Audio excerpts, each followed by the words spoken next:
Welcome to The Explainer. Today, we are going to be master builders, but at the molecular level. We're talking about proteins. You know, the tiny machines that digest your food, the fibers that make up your muscles, the receptors that let you see and think. They are, quite literally, the engine of life itself. But how does biology even build these incredible tools? Well, that's the big question, isn't it? Every single protein, and I mean every single one, starts its life as a simple, one-dimensional string of molecules. But then, through this amazing process of self-assembly, it folds itself into a complex three-dimensional machine that's designed for a very specific job. It's a journey from a line of code to a working part, and we're going to follow every single step. Okay, let's dive right in. Every great construction project starts with a blueprint, right? Well, for proteins, that blueprint is called the primary structure. This is the absolute foundation, the set of instructions that dictates literally everything else that's about to happen. So at this very first level, a protein is what's known as a polypeptide chain. The easiest way to picture it is just a string of beads. Each one of those beads is a molecule called an amino acid, and they're all chemically locked together by these really strong links called peptide bonds. For now, it's just a simple chain, but all the magic is hidden in the sequence. And here's what that blueprint code actually looks like. Each of those unique little shapes represents one of the 20 different types of amino acids. The specific order they're in, this precise sequence, is the single most important piece of information.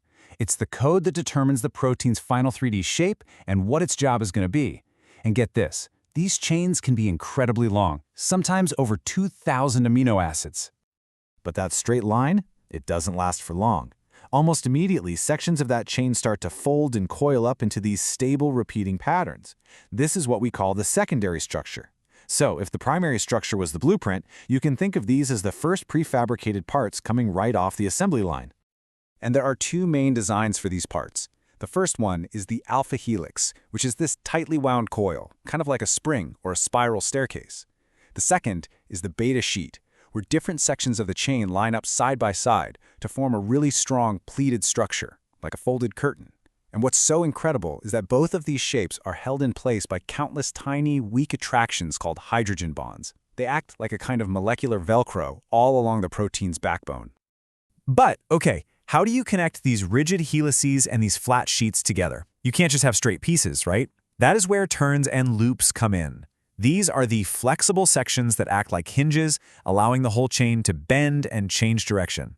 They are absolutely essential for taking our collection of parts and starting to fold them into a nice compact shape. And now for the main event, the tertiary structure. This is where all those individual parts, the helices, the sheets, the loops, all get folded and packed together into one final, functional, three-dimensional masterpiece. This is our machine, fully assembled and ready to get to work. So what powerful force is driving all of this complex folding? It's actually surprisingly simple. The protein is floating in water, and some of its amino acids are hydrophobic, which basically means they hate water. Think of them like tiny drops of oil. So, the most stable shape for the protein is the one that buries all those oily, water-hating parts deep inside its core, leaving all the water-loving parts on the outside. It's this beautiful, automatic self-assembly, all driven by the simple physics of oil and water. Okay, let's just take a quick breath and recap that journey. It all starts with the primary structure, that simple sequence of amino acids. That code then dictates the secondary structures, the local coils and sheets. Then the entire chain folds up into its final 3D tertiary structure. Now for a lot of proteins, this is the final form. But for some of the most complex machines out there, there is one more level. And the crucial point here is that some jobs are just too big for a single protein chain. To get the job done, they need to assemble into a team. This final level of organization, the quaternary structure, is all about taking multiple fully folded protein chains and fitting them together into one giant multi-part machine. This is where multiple polypeptide chains, each called a subunit, come together. And remember, each subunit has already gone through all the other folding steps, primary, secondary, and tertiary. Now, they just assemble in a very specific arrangement. It's not a random clump at all. It's more like fitting together the precision-engineered parts of an engine. A perfect example of this is hemoglobin. That's the protein in your red blood cells that carries oxygen. It's not one chain, it's four. It's built from two alpha subunits and two beta subunits, all fitting together perfectly. And this complex four-part structure is exactly what allows it to cleverly pick up oxygen where it's plentiful, like in your lungs, and then release it where it's needed most, out in your tissues. So we've spent all this time building these intricate molecular machines. Why?